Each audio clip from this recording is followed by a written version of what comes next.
Miguel, so you are back here in San Diego with Loyal, back on loan from Columbus.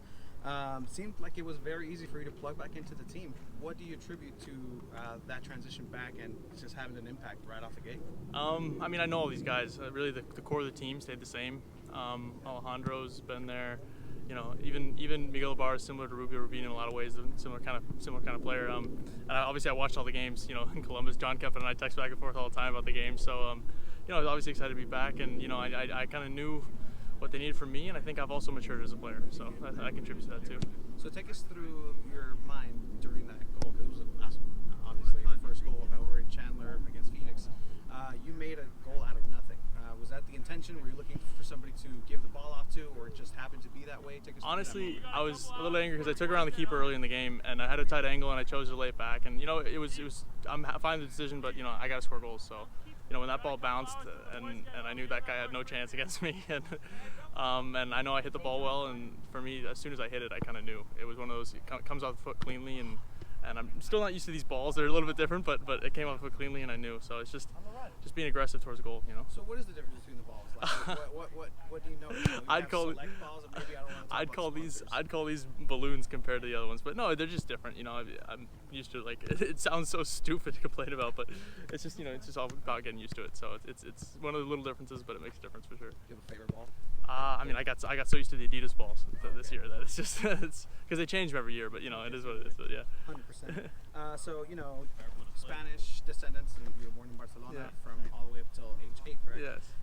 So did you ever play street soccer over there? Oh yeah. What was that like? Football sala, yeah. Exactly. And then compared to bringing it over here when you were 8 years old, you were just dominating as an 8-year-old. Everybody. I mean, when I came here as a little kid, it's one of the things where if I could go back and do it again, I would have played up a couple years probably. But you know, I talked to Giassi Zardes about it because his kid plays like 2 or 3 years up now too, and it's the same thing where you know, I came here, we didn't know, we kind of put me in the local club, and you know, it was fun and got to learn, but you know, I kind of, until I was, you know, 13, 14, probably 13, it was just like, you know, until people physically got bigger, it was different, definitely, because I was used to playing every day, and here not so much.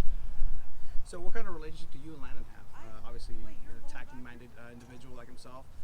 Does he give you, you know, pointers here and there? Do you guys kind of speak the same language, or how's that? Yeah, he has so much insight. You know, it's when I came here last year, I noticed it. And, you know, we'd go over film together, and he had little things for me that you know, it's kind of you need that. You know, you need as a striker, especially as a young player, you need to have strikers, and he's probably one of the best ones that you could have, you know, to teach you things. I know I talked to my friends at Columbus, and you know, they grow up, they had like Van Nistelrooy come in and take the strikers, and just like that's unbelievable. And I have that here, and it's nice. You know, he has so much to teach me.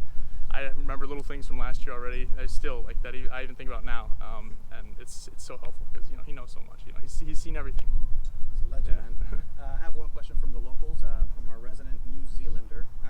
What are some of your favorite places to grab a bite to eat here in San Diego? See, people are going to be bored by my answers because, you know, I've lived here so long, but I'm not an adventurous guy. I would always I'd always kind of go to the same places, but I mean, I love Costa Brava. It's a Spanish restaurant in PB. Very, very good food. Very good food. Hopefully going there this week sometimes. You know, it's just simple things. You know, in Linda Vista, because I lived so long there, I lived like, you know, 4 years there, and I go there now all the time. You know, there's the classic JT Thai right across the street from USD. I don't know how many times after a game I went there. Maybe do it again this weekend. We'll see. Free advertising for them, but yeah, there's a lot of places, man. You know, I got to think about that more. But you know, I also love cooking. You got to cook your own food too, though. You know. What's the go-to? Oh, I do, like, I have a weird diet, but I'm a lot of chicken, some red meat, but you know, chicken and a big vegetable always for me. So not a lot of carbs, but definitely a lot of chicken, cooked in a lot of different ways. But yeah, I love it. Maybe you can open a restaurant down there next time. You know, right? I like my cooking. I don't think anyone else would like my cooking. But yeah, is what it is. I love it, man. Thank you for your time. Yeah, man. Of course, anytime.